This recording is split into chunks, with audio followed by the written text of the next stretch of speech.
Restons en Côte d'Ivoire où le port du masque est obligatoire dans le Grand Abidjan, sauf que cette mesure n'est pas toujours respectée par certains riverains de cette zone. Ces derniers dénoncent même le prix trop élevé de ces masques. Le reportage de Mel Berchel et Ferdinand Kouakou. Suite à l'obligation du port de masque dans le Grand Abidjan, 100 millions de masques ont été commandés par le gouvernement ivoirien afin d'assurer leur disponibilité sur le marché. Le port de masque n'est pas toujours facile à respecter, mais les populations n'ont pas le choix.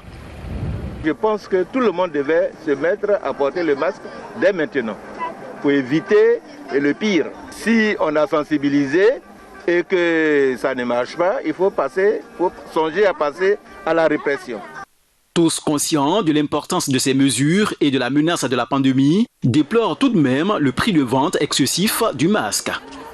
Je n'ai pas porté le cache-nez, puisque actuellement il y a des problèmes de moyens, puisque un cache-nez ça coûte 500. 500 pour combien de jours, c'est trop, puisque nous-mêmes on n'arrive pas à subvenir nos moyens.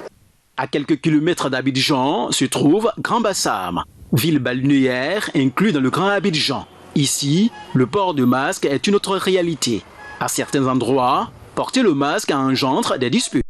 Oui. Il a été dit dans la télévision nationale que le cache-nez c'est pour les malades. Je ne suis pas malade, je n'ai pas dépisté. Non, ça je ne suis pas d'accord avec vous. Tu n'es pas obligé d'être d'accord. Tu n'es pas obligé d'être d'accord. Oui. Mais pour cet hôtelier, l'utilisation du cache-nez est plus qu'une habitude. Chez nous, dans l'hôtellerie, on a ceux qui sont dans la pâtisserie, en dehors même du Covid-19, le masque était déjà imposé pour un pâtissier. En dehors du Covid-19, parce que la salive ne doit pas toucher la pâte alimentaire et tout ça. Bon, maintenant, nous, on n'est pas surpris.